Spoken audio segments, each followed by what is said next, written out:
Hello, hello mga kasari! It's me, Jennifer Mejia, ang tindera ng bayan. Hello mga kasari! Kamusta po kayong lahat? Okay.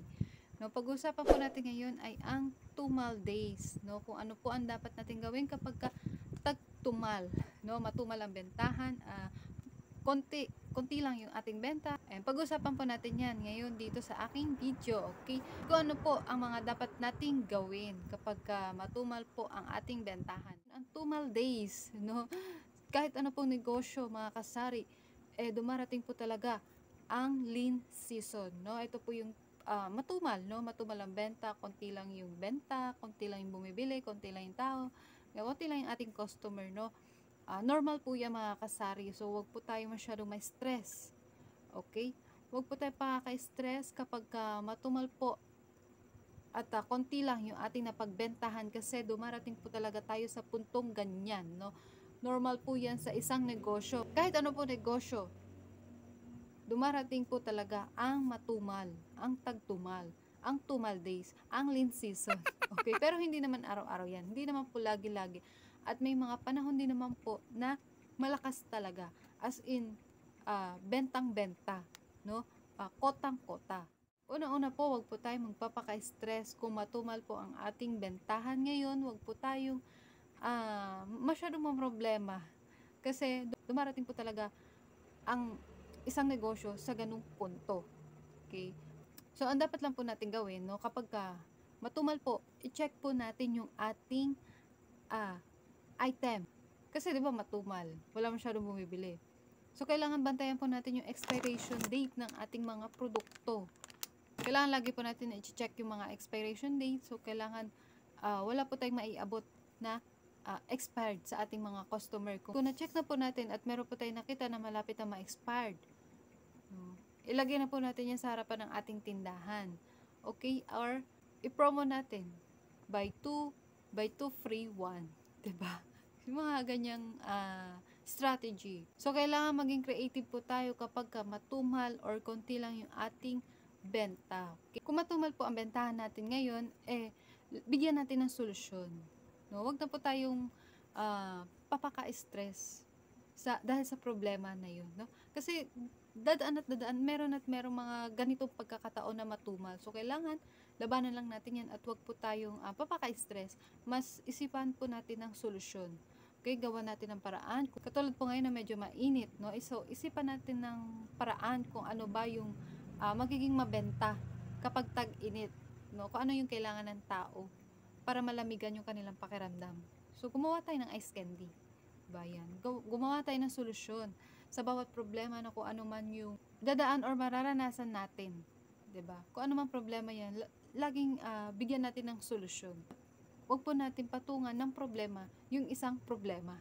Okay, pagka meron po tayong problema, gawan po natin agad ng solusyon para hindi na rin lumaki or para hindi na rin tayo ma-stress. Okay? At kapag dumating naman po yung oras na mabenta talaga at kumukota, no? Okay, yung sapat yung kita natin, no? Nata-target natin yung sales natin sa araw na yun. So dito po tayo matutong magtabi ng pera. Mag-ipon po tayo para pag dumating yung matumal na araw, meron po tayong madudukot na mga pangbayad. Okay? Yung mga bayarin, hindi po kasi yan humihinto. 'Di ba? Meron mga bayarin. So kailangan kapag dumating yung matumal na araw, kailangan meron po tayong nakatabing pera para meron po tayong madukot, para meron po tayong pangtapal. Okay? Pangtapal, pambayad sa mga bills. Okay? Para hindi na rin po tayo masyadong problema. Yan, no? Matuto po tayong mag-ipon para meron po tayong extra na pera at meron po tayong madudukot kapag matumal na araw. Okay? Huwag po tayong panghihinaan ng loob mga kasari kasi normal po talaga yan sa isang negosyo. Dumaraan, padaanin lang natin. 'Di ba? Yan, huwag po tayong mistambay. Padaanin lang natin kasi normal po talaga yan kahit saang estado ng negosyo, kahit ano pong negosyo, meron at merong lean season.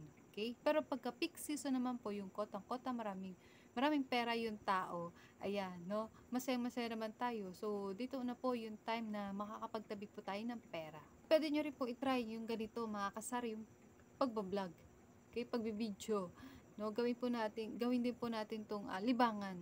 Sa pagbibideo po, sa pagbablog, na ganitong pamamaraan, mas mababawasan po yung pakiramdam natin na panghihinaan tayo ng loob, 'di ba? At least naisasabi natin kung ano yung nasa sa loob natin. No, kahit walang nakikinig sa atin, no, yung ganito lang, yung camera lang yung nasa harapan mo, salita ka lang ng salita ng ganito. Nakakagaan ng pakiramdam. Totoo po yan mga kasari, nakakagaan ng pakiramdam kapag tayo po nakakapaglabas ng mga saloobin natin, no? So try nyo rin pong mag-vlog. Gawin nyo rin pong libangan ang pagbablog. Kasi bukod sa nalilibang na po tayo, darating din po yung panahon na sasahod din po tayo. Kikita din tayo, no? So yan mga kasari, ito pong sinishare ko po sa inyo is based on my experience at ito rin po yung ginagawa ko hanggang ngayon. Okay? So, ayan, kapag matumal po, mag-inventory lang po tayo. Tingnan natin, i-double check po lagi natin yung mga expiration date kasi nga po matumal, wala masyado bumibili, baka naaabutan na ng expiration date yung mga iba nating paninda. At kapag patumal na po, wag na po muna tayong mamili ng mga paninda, 'di ba? So, alam niyo 'yun, yung matumal na nga, bili pa tayo ng bili ng paninda. So nai-stock, ma-overstock po tayo mga kasari. So kailangan po yung flow ng ating pera sa ating sari-sari store is balance lang po. Okay, kung matumal, wag po muna tayong mamili. Okay, itabi lang po muna natin yan, ipunin lang po muna natin hanggang sa kapag may mga nauubos na po talaga na stock, doon lang tayo mamimili. Pero pagka ganito po na hindi pa nauubos yung stock, wag po muna tayong bumili. Okay, para hindi po tayo ma-overstock. So ayan, I hope nagkaroon po kayo ng idea about sari-sari store na kung ano po yung mga dapat gawin or kung ano yung mga gagawin kapag matumal na bentahan, no? So wag po tayo panghinaan ng loob, laban lang at darating din po yung araw or yung panahon na lalakas din po yung ating benta. Hindi naman po yan araw-araw matumal. Meron pong araw na kotang-kota. Okay? So ayan, hanggang dito na lamang po. I hope nagkaroon po kayo ng idea kung ano po yung mga dapat gawin kapag matumal na bentahan. So ayan, wag po tayong pahinaan ng loob. Okay? So hanggang dito na lamang po. Thank you for watching. Bye-bye. Happy selling. God bless.